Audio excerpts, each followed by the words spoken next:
আসসালামু আলাইকুম। গাড়ি হচ্ছে সোনালিকা নিউ মডেল SS55। এটা হচ্ছে হাইলো মিডিয়াম গিয়ারের একটা গাড়ি। তো আজকে আমরা এটার প্রথম পিরিয়ডিক্যাল সার্ভিস করব। সর্বপ্রথম ইঞ্জিন অয়েল ড্রেন দিয়ে দিব এবং ইঞ্জিন অয়েল ফিল্টার খুলে ফেলব।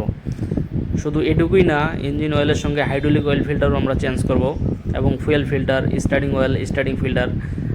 পিরিয়ডিক্যাল সার্ভিসের মধ্যে আরও অনেক কিছুই পড়ে, যেগুলো ভিডিওর মধ্যে দেওয়া সম্ভব হচ্ছে না। তো আমরা ইঞ্জিন অয়েল অবশ্যই জেনুইনটা ব্যবহার করব, শুধু ইঞ্জিন অয়েল না, ইঞ্জিন গাড়ির মধ্যে যত পার্টস আছে সব জেনুইন ব্যবহার করব। জেনুইনের কোনো বিকল্প নাই।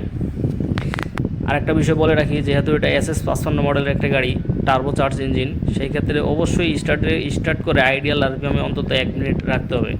তারপর আমরা পিক আপ দিয়ে যে কোনো কাজে বা অপারেশনে যাইতে পারি। তো আমরা ইঞ্জিন অয়েল ফিল্টারটা লাগিয়ে নিলাম, এরপরে হাইড্রোলিক অয়েল ফিল্টারটা আমরা চেঞ্জ করব।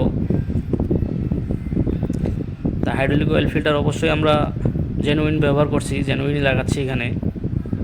ফুয়েল ফিল্টার চেঞ্জ করব। ইঞ্জিন স্টার্টের পর আমরা দেখব যে অয়েল প্রেশার মিটার ঠিকমতো কাজ করতেছে কিনা, ইঞ্জিনে ঠিকমতো অয়েল